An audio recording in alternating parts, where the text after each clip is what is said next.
पत्थर पूजने वाले पत्थर ही हो जाते हैं, उनके हृदय पत्थर हो जाते हैं। गाय के नाम पे लोगों को मार देंगे। इंसान से नफरत इतनी और पत्थरों से इतना प्यार। आप पत्थर को मानो, आप गाय को भगवान मानो, आप भैंस को मानो, आप गोबर को मानो, आप किसको मानो, तुम्हारी अपनी है। दूसरे आदमी पे आप थोप नहीं सकते। मैं तो एफआईआर को स्वागत करता हूँ, करो ना। किसी के बाप में ताकत है तो करके दिखाए एफआईआर। सरकारों की बाप में ताकत है तो एफआईआर करके दिखाए। मैं तैयार हूँ ना, करें ना। एफआईआर करते ही नहीं हम पे तो। इसको समतल करो। अगर समतल नहीं करेंगे ना तो धमकी दे रहे हो क्या? धमकी नहीं दे रहे, मैं इनको चेतावनी दे रहा हूँ। वो खाना नहीं खा रहे हैं, वो हराम का खाना खा रहे हैं। मंदिर में कौन सी मेहनत है जी?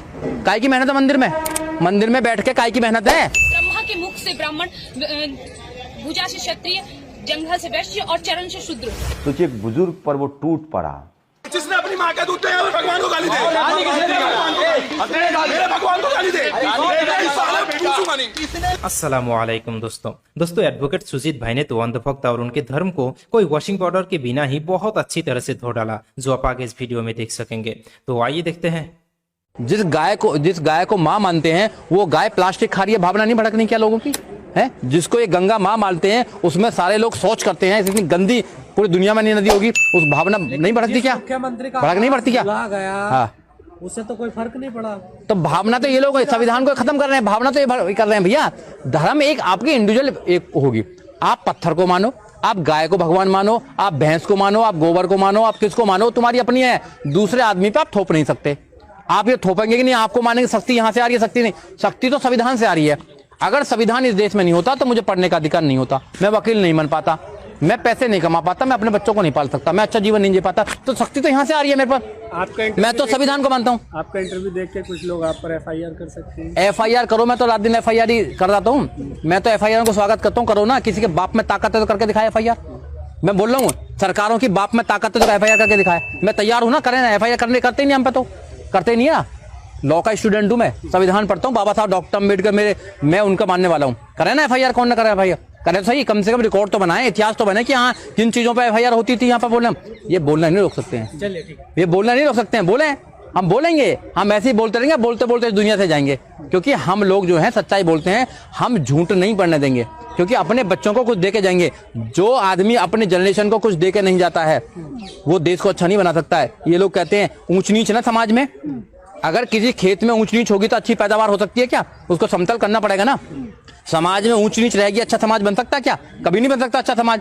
तो ये अच्छा समाज बनाता है, अच्छा समाज नहीं होता अच्छा देश नहीं बन सकता। इसलिए समाज में जो ऊंच नीच बना रखी है ना, इसको समतल करो। अगर समतल नहीं करेंगे ना तो तुम लोगों से हिसाब लिया जाएगा एक बात का।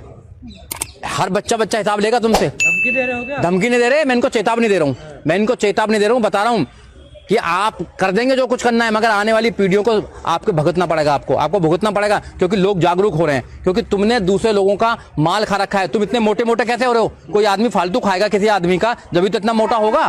पेट कैसे निकल रहा है तुम्हारा? क्योंकि तुमने दूसरे आदमी का खाना खा रहे हो। जो 20 करोड़ लोग रात को भूखे सो रहे हो, तुम खाना खा रहे हो। तुम रात को 18 घंटे काम करते हैं, तब मेहनत करके खाना खा रहे हैं। वो खाना नहीं खा रहे हैं, वो हराम का खाना खा रहे हैं। मंदिर में कौन सी मेहनत है जी? काय की मेहनत है मंदिर में?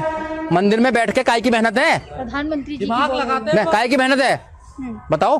18 घंटे तो किसान कर रहा काम। रात को भी किसान काम कर रहा है, उसको क्या मिल रहा है बेचारे को? उसको देखो गाल जरा, देखिए ना बेचारे को, उसका चेहरा देखो, ऐसे जैसे उसका सारा खून निकाल लिया हो। महिलाओं को देखो, बेचारी को देखो ना, महिलाओं को ज्ञान देते हैं। हाँ, तो आप जो अंदर बैठ के जो हराम का इस देश में खा रहे हैं, हम लोग तो सड़क बनाते, हम लोग संसद बनाते, हर बिल्डिंग की बुनियाद हम रखते, लिपाई पुताई सिनाई सब हम करते हैं। हमारे लोग सुबह सुबह सफाई करते देश की, सब कुछ तो देश का निर्माण हम कर रहे हैं। देश का निर्माण हम कर देते हैं, मजे वो ले रहे हैं। मॉल हम बनाते, खरीदारी वो करते हैं। मेट्रो ट्रेन हमने बना दी, जाते वो है। हवाई जहाज फिर उनको है। हाँ, यही क्वेश्चन है आपका। बढ़िया, जिता क्यों नहीं? ये मेरे हाथ में होता तो मैं तो बटन बढ़िया वाला दबाता। देखो, डेमोक्रेसी में नंबर गेम है। हाँ, मैं उन लोगों से यही कहना चाहता हूं कि आपके हाथ में डेमोक्रेसी है। डेमोक्रेसी में नंबर गेम है। जिसकी जितनी संख्या भारी उसकी उतनी हिस्सेदारी की बात जब करोगे, जब ही कर सकते हो जब सत्ता में होगे। सत्ता आपके पास है और उनके पास में बहुमत नहीं है। उत्तर प्रदेश का चुनाव देखेंगे 2022 का, 41% वोट बीजेपी को आई है और 59% विपक्ष को आई है। अगर विपक्ष एक साथ हो जाए तो बीजेपी पूरे देश में कहीं नहीं जीत सकती है। अफसोस की बात यह है कि विपक्ष एक साथ नहीं है। ब्रह्मा के मुख से ब्राह्मण, भुजा से क्षत्रिय, जंघा से वैश्य और चरण से शूद्र। ये वीडियो सुना आपने? एक युवा महिला है और जंतर मंतर पर आई थी यूनिफॉर्म सिविल कोड के समर्थन में। ये अपने आप को राष्ट्रवादी कहती हैं और इन्होंने सरेआम कैमरे पर कहा कि कोई मस्तिष्क से पैदा हुआ है, कोई भुजा से पैदा हुआ है, कोई पेट से पैदा हुआ है, कोई पैर से पैदा हुआ है। आप कल्पना कर सकते हैं एक धर्म विशेष के लोगों द्वारा इस तरह की बातें अभी भी मानी जा रही है। इसलिए बाबा साहब ने कहा था कि कुछ बुराइयां लोगों के धार्मिक साहित्य में है। अब एक दूसरा वीडियो सुनिए। लड़का है, ये ब्राह्मण समाज का, इसने साफ साफ श्लोक कहा तुलसीदास दुबे का रामचरितमानस से कि कोई शूद्र अछूत कितना भी गुणवान हो उसकी पूजा नहीं हो सकती। क्या कहा है तुलसीदास दुबे ने, बताओ एक बार। पूजा ही विप्र सकल गुणहीना, शूद्र न पूजा ही वेद प्रवीणा। इसका हिंदी में बता दो। भैया ब्राह्मण पूजनीय है, कुछ भी ना आता हो, और शूद्र कितना भी बड़ा ज्ञानी क्यों ना हो जाए वो पूजनीय नहीं है। ब्राह्मण कितना भी बेवकूफ हो उसकी पूजा होनी चाहिए, और मैं इसको मानता हूं। ये दो वीडियो खास है, इसे समझने की कोशिश कीजिए किस तरह से आज भी लोगों के मन में जातिवाद का जहर भरा हुआ है।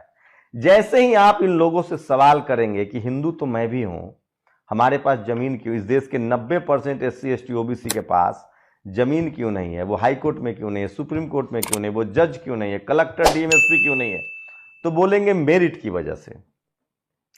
जब इनसे पूछेंगे कि चलो मान लिया पहले मेरिट थी, आजादी के बाद संविधान लागू हुआ तो मेरिट कहां चली गई, और जो लोग रिजर्वेशन के बदौलत नहीं है, जो OBC के लोग थे जिनको रिजर्वेशन नहीं मिला था, उनके क्यों अंगूठे काटे जा रहे हैं। और जब इकोनॉमिक वीकर सेक्शन आ गया तो तुम्हारा तो कट ऑफ और नीचे जा रहा है। तो सोचिए कि जैसे आप संसाधन की बात करेंगे तब आप हिंदू नहीं हैं, तब आपकी बात नहीं सुनेंगे, तब आप पर हमला करेंगे। सुप्रीम कोर्ट में जज बनना, ब्यूरोक्रेसी, जुडिशियरी, मीडिया भागीदारी का सवाल करेंगे तो ये लोग नाराज हो जाते हैं। बस ये कहते हैं कि हम हिंदू बने रहिए, सवाल मत पूछिए, जमीन का सवाल मत पूछिए, नौकरी का सवाल मत पूछिए, पढ़ाई लिखाई का सवाल मत पूछिए, हक अधिकार का सवाल मत पूछिए, बस हिंदू बने रहिए और हमारे साथ गुणगान कीजिए। आज तो एक लड़का इतनी शर्मिंदगी बेशर्मी से बोलने लगा कि मैं जूते लेकर मारूंगा जो भी भगवान को नकारेगा। मैंने कहा कौन भगवान को नकार रहा है? सोचिए एक बुजुर्ग पर वो टूट पड़ा। भगवान को गाली देने वाला गाली देगा। एक सेकंड रुक जाओ भाई, एक सेकंड रिकॉर्ड करते हैं यहाँ पर। जिसने अपनी माँ का दूध दिया भगवान को गाली दे, मेरे भगवान को गाली दे, पूछूंगा नहीं मेरे भगवान को गाली। सारे झूठा देख लो, पूरे भारत में बोल रहा है किसी ने भगवान को गाली दी ना, सारे इतने पढ़ेंगे, सारे भगवान को गाली दोगे। अब सोचिए बाबा साहब की 22 प्रतिज्ञाएं हैं कि मैं किसी ब्रह्मा विष्णु महेश को नहीं मानता हूं। आपकी आस्था है, आप मानिए, आप मुझे मजबूर नहीं कर सकते हैं मानने के लिए। उस बुजुर्ग ने इतना ही कहा था कि मैं किसी भगवान को नहीं मानता हूं। उसने ये नहीं कहा था कि तुम मत मानो या तुम्हारा भगवान खराब भी है, ये भी नहीं कहा था। उसके बाद भी उस पर वो हमलावर हो गया। ये वही युवक है जिसके बारे में बताया जा रहा है कि अनमोल प्रीतम जो नेशनल दस्तक के रिपोर्टर थे, उनको भी इन्होंने जय श्री राम बोलने के लिए मजबूर किया था। तो सोचिए कि ये ताकत कहां से आती है, सत्ता का दम। सोचिए आज इनकी सत्ता